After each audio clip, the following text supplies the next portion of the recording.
I thank each of you for your opening statements. I'm now going to move to questioning. I'm going to begin with Chairman Emeritus McCaul.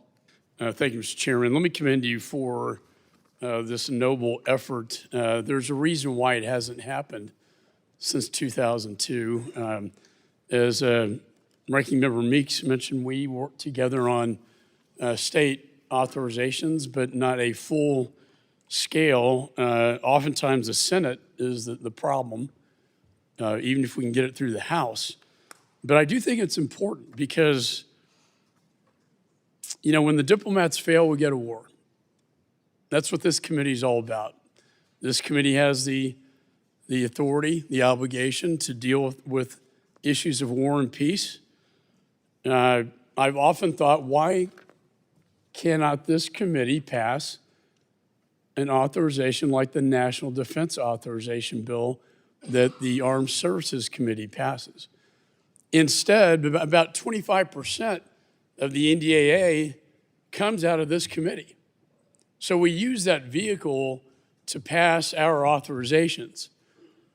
But if we fail to authorize, then we do abdicate our Article 1 responsibilities. And we also don't have the proper capabilities to do the oversight that's necessary. If we authorize something within state, whoever's in the executive, it makes it more difficult for the executive to act against the Article 1 branch of Congress, no matter whether that's a Democrat or Republican administration. And it is the Congress acting under its constitutional responsibilities. So again, I applaud you for this. I think this is going to be a healthy discussion. I guess my question, and lastly, I have to say, just like the NDAA, it will be impossible for us to pass a state authorization, both House and Senate, if it's not bipartisan. And that's true with most legislation. In my 20 years, is you can have messaging bills, but if you really want to get things done, especially on an authorization like this, I think the NDAA is a good model to examine where House and Senate bipartisan work together to get a good piece of legislation done. But Mr. Chairman, we don't have to rely on the NDAA to do all of our authorizations of state. And that's what has happened since 2002, and it is a difficult process. And I want to ask all three of you, in the limited time, what are the long-term risks to our U.S. global leadership if Congress continues to operate without a regular reauthorization of the State Department? I'll start, Congressman. Without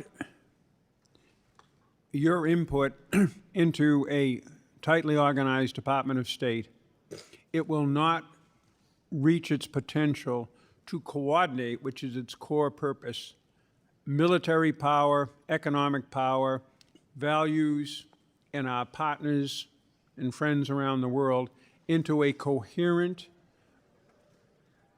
effort to advance the safety and the prosperity of the American people, which is the core goal.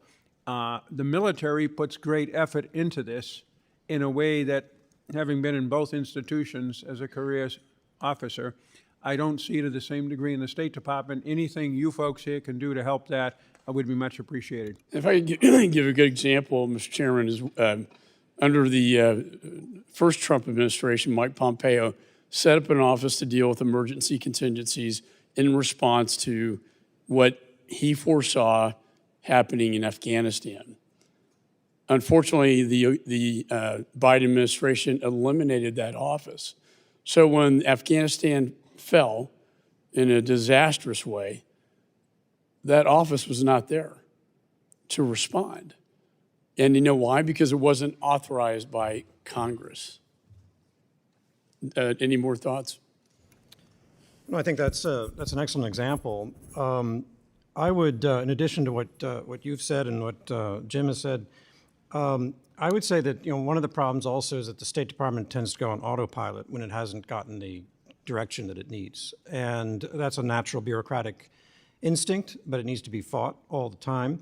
And I think the annual authorization process can help make sure that the State Department is actually changing as events change and as requirements change. I think the more fundamental thing in my mind is that the longer the State Department goes without an authorization bill, the more detached it is from the will of the American people. And so we need to make sure that Congress is playing its role to wake us up and hold us accountable. I'm no longer, when I say us, it's no longer me, but I mean the organization I was part of for my entire adult life, and responsive, and that we have an opportunity also to tell our story as to why we want to do things a certain way, and have that debate with the authorizers and appropriators. My time's expired with the excellent point about the will of the American people. Otherwise, it's acting in an autocratic way without the will of the American people. I yield back. Thank you. Now.